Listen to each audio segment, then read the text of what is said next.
actually, we are, even though Rosalie and Verna's work is so applicable today,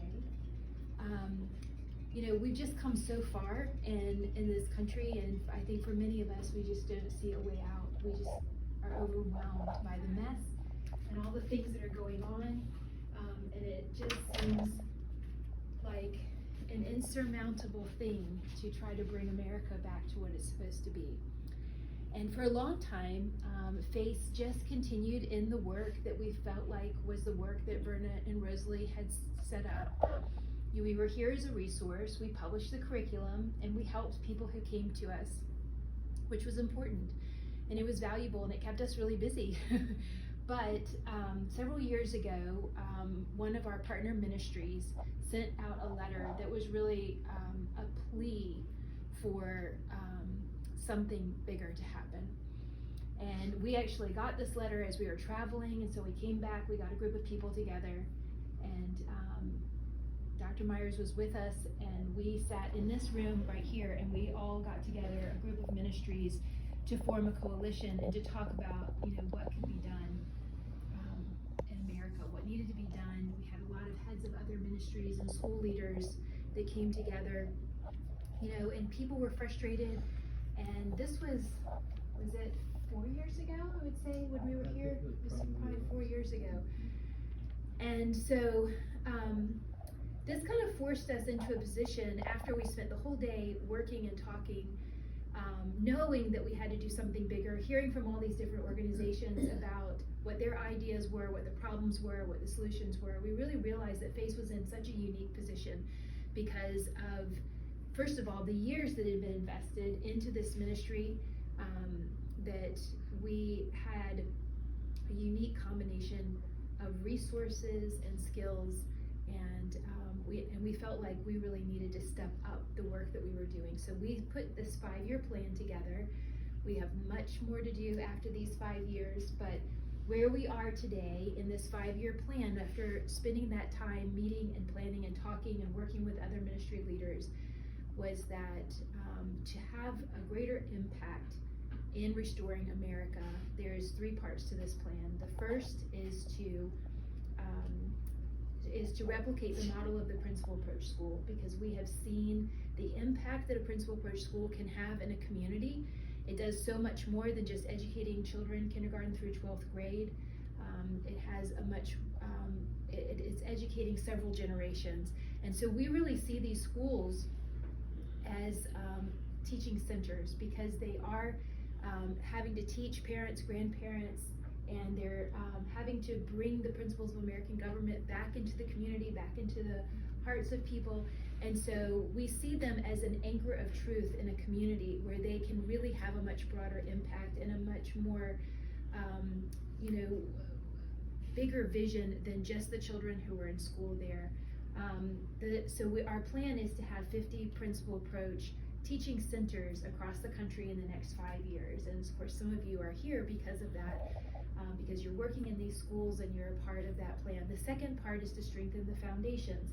The foundations are all the pieces that bring support to these projects. So it's the ongoing publication, it's the work of the library, and it is some of the new publications that you may have heard about, like the Chalk 3 book that is being developed, that is the 3rd volume that Verna was working on before she passed away, that never was published, and it is the Biblical Foundations of the Constitution.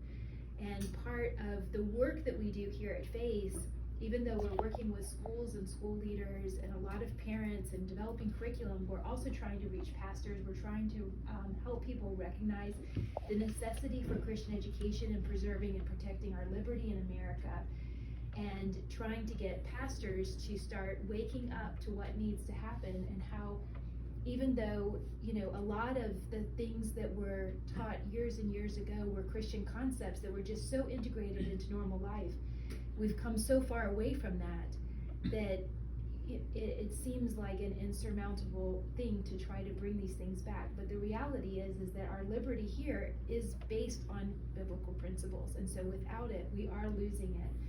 And so we want to work with pastors, and I feel like that this 3rd volume that Verna was working on is really key and in helping to reach pastors to understand what were the biblical foundations at the founding of America that were really undergirding the thinking behind creating our Constitution and things like that. I think it'll help to bridge the gap that we see right now with pastors and their thinking and trying to get them to understand the importance of Christian education.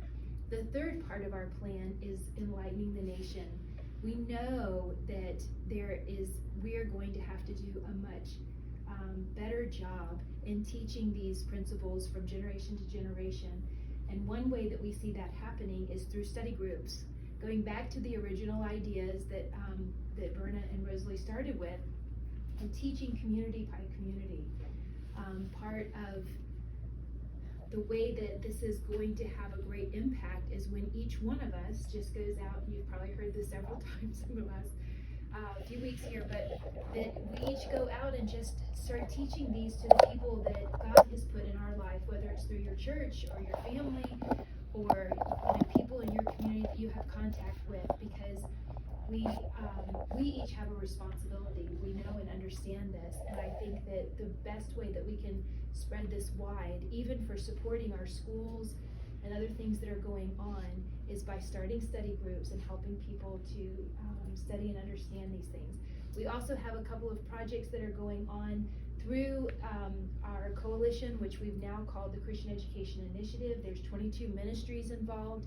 We have some larger projects that we're working on with them. We have we're having a large education conference that we're putting together, where we're trying to kind of cast a wide net to get people to start thinking about Christian education. It will be principle approach focused, but it's just more of talking about the big ideas before they would even come to foundations. We have a program called Reclaim 85, which is working with pastors and churches to, right now we have 85% of Christian families in America have their children in government schools. And we want to reclaim those 85% of children back into Christian education and the importance of that. And so those are the three basic things. So it's replicating the model of the principal approach school, because we know the impact that that can have on a community.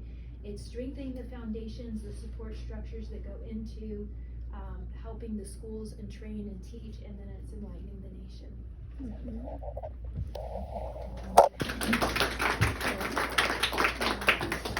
have a question, Carey. You mentioned that before you gathered with Mike and others to look at a broader vision, that you had plenty to do. There was a lot of work. I think many of us can identify with that. We came to this, none of us were bored. We all had plenty to do, but there's a broader vision that's being cast that will require greater investment of time and scholarship. And as you look back, even on the short time since you've said yes to him and you've developed this coalition, is there anything that you've seen that God has done in you or in within Face that you just see,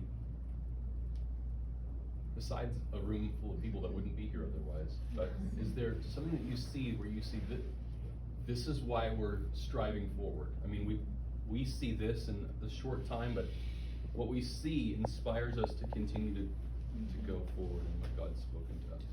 I think yes, I definitely think that, when we had this focused time of really praying and seeking out what we thought, God was calling Face to do, and then putting plans in writing and communicating those plans, there's just a lot of power in that. There's just, God works through those things. And it's not to say that every single plan that we lay out, perfectly just works out and goes in the right timing or whatever it is, but there's something very powerful in just laying out that path and working towards that. And I think that what we saw that maybe I did not mention was that Face really needed to be reaching out more, that we couldn't just be a resource.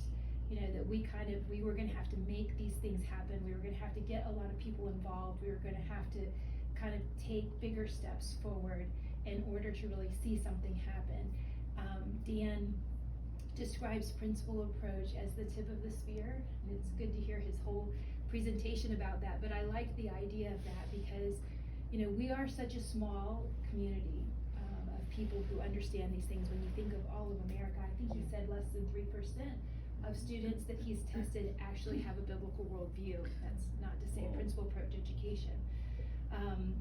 But, you know, because we are the tip of the spear, we need to be the ones who are really pushing forward and that we're getting out and leading and giving direction to other people, showing them that there are other opportunities, you know, and I think that that is a part of it. And I have just seen God meeting our needs in many, many ways. We are raising $5 million in the next 5 years, and to us, that was just enormous. And we've been plugging away at it and just faithfully meeting and talking and sharing about what we're doing with people. You know, there's a lot, it brings a lot of people in when there's a lot of clarity about what you're doing. And so I think that has helped us a lot, but then we have just had people get involved that we never even knew before, which has just been God providing. And, you know, we just had a $1 million gift given to the foundation that we had no idea that was coming, and God just wanted to, and the man who gave it said that he had received our fundraising letter and that it was on his heart to give 500,000, and then as he prayed, the Lord said, no, I want you to give $1 million because I want to push what they're doing forward. I want to give them that, you know, excess a little bit to kind of move it forward. And it did, it will. We're just kind of in the beginnings of it because it just happened a couple weeks ago. But God is good, and when you just keep faithfully taking the next step and committing, you know, what you're doing to the Lord, He directs your path. And it sounds very cliche, I think, to say that, but at the same time, it's just how God works. And He truth, moves us. Yeah. So I think it has done remarkable things. So I don't know if I answered your question completely, but Good question. yes. I heard about your seeking out pastors and things like that. Has the foundation reached out to governmental people who have the same type of belief or Christian philosophies to educate them first, just like we have to do with parents, to try to get more people on board, because we need more people with Base Foundation or the Principal Approach Foundation serving in our communities and governments, and pastors are one avenue to go. But what about other types of leaders, say those in the government? I know that's a big problem. So my job is an outreach, you know, it's meeting, talking with people. I do the development work. You know, I'm the one that's out at conferences and trying to connect with people. And yes, we do. We had gotten involved in the previous administration. Right, okay. And a With lot of those Secretary of doors Education. slammed shut, yes. Yeah, So we okay. were involved in the faith-based initiative with the Department of Education, with the White House. We've made great friends, people who were really excited about what we were doing, connecting us with people. But then with the shift, and it has been a dramatic shift. Every one of those people were gone that day, and they were gone, you know, just immediately. And then all the faith-based things. So we were on a weekly call with the White House, and we were doing all these things, and we were on all these lists, and we were getting all this information, and it has just been silent. We did become a member of the Senate Values Action Team. A lot of people aren't familiar with it because it is very kept quiet, and they try not to report a lot about it. And right now, it's even worse. But it is led by, I've got his name now that I'm talking in front of everybody. The senator from Oklahoma, I can't think of the name. You would know, wouldn't you? Tom Cotton? No. James. Langford, yes. So he's the one who leads and directs that, and so we went through a process to be an organization that's on the Senate Values Action Team, but then with COVID, we were going to the meetings, I was going to the meetings once a month, and we were, of course, you know, really, really trying to push education and trying to have an education forum and all these kinds of things that were going on, and then COVID happened, and it's still shut down. they still don't allow visitors into the Capitol. We were having our meeting in the Capitol, so we haven't been back. I'm still on that mailing list, but boy, it has really been very limited what they've been involved with, and kind of an uphill battle for what the Senate Values Action Team is even able to do. So I don't anticipate us having a lot of connections with the current administration, and the ones that are who may be aligned with us are so trying to stay under the radar that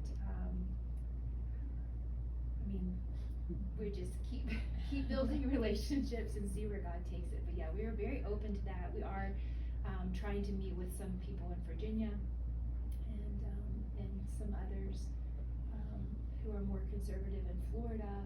There was somebody that was trying to work on a meeting with Ron DeSantis, who's supposedly trying to develop a curriculum for the public schools that is based on real history and using primary sources. And so somebody who knows us had gotten me connected, and we'll see where that goes. But yeah, we're always pursuing those things. I think one of the biggest issues most families have in not sending their children to a Christian school is finances. And so if the legislation would come up that Christian schools would get the same money that if they sent it to a public school, a lot of different choices would be made. And then, of course, they have the choice of which Christian school, which is where, when you have a FACE type of school available, you can promote the principal approach in that, and why it's different from, or what brings it out than the other schools. But I think that, I don't know if that's most people, it's a lot of them. When I was in the 3 schools that I worked at, it was, well, we'd like to come, but we can't afford it, and but you have to pay for teachers, you have to pay for the building, you have a lot of. So a lot of states have a program where you can get your tax dollars redirected towards private education, and so we encourage that. And the states that have it, we also try to let people know, we let our schools know, we encourage all the schools. And one of the things that we ask the pastors to do is to set up a scholarship fund for families. We have a local church who's done that very successfully, and raised a lot of money and helped a lot of families get higher education. It's any education that's Christian, so they pay for college and graduate school and all kinds of things.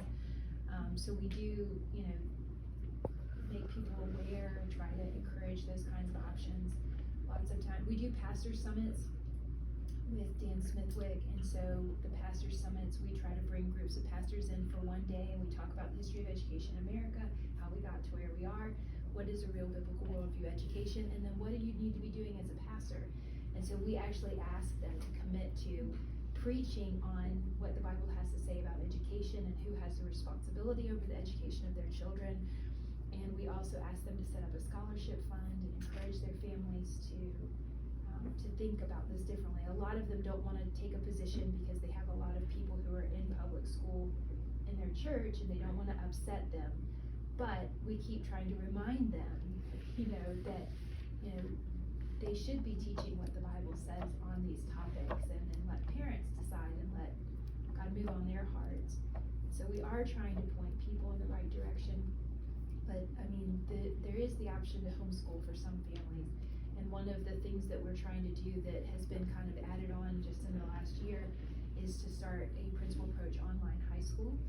And so I'm actually working on writing some grants right now to try to get some funding to put towards that, because especially when people homeschool and they get to the high school level, they need something a little bit more challenging, or maybe it just gets to be too much for people, and we want to be able to offer principal approach classes, so we've been working on some of those things. But education is expensive any way you look at it, and so It's worth it.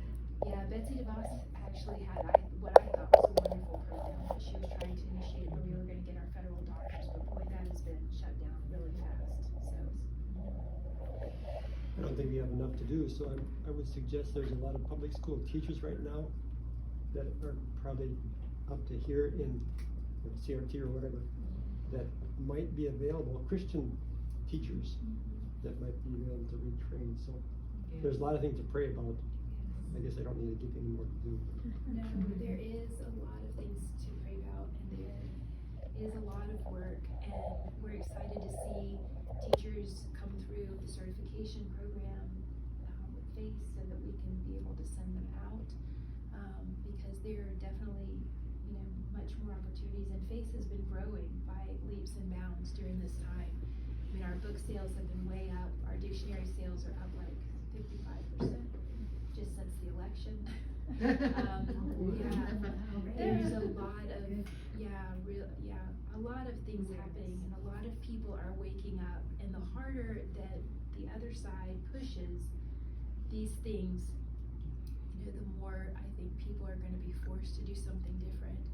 And I really just feel like, you know, FACE is poised for the time that we are in, and we're ready, and we wanna take every opportunity that we have to teach and retrain every person that comes into our path and send out as many people as we possibly can. And if you're looking for something to do, I can give you a few things to work on. Do you have groups that, like, this is wonderful, but do you have groups that go to regions to kind of continue Glenn and Rosalie's work of going where they've been asked? So like a pastor's summit in California, or a pastor's summit in Kansas, instead of them having to come all this way. Oh yes, we would do a pastor summit in other places. We need somebody to host it and reach out into that community. Okay. Oh yes, we would, definitely. We did a conference, I think in April in Florida. It was an education focused conference. I think we're gonna have another one down there. And Dan does, he does one-day seminars in churches, and so we had 3 pastor summits here a year and a half ago in this area, and then out of that, different churches wanted to do like a worldview training in their church, and we did those, and so yes, but we would if you know of someone, and What's the Nazi? actually, I'm also late for a conference call, so Thank you. appreciate your questions. I think you were supposed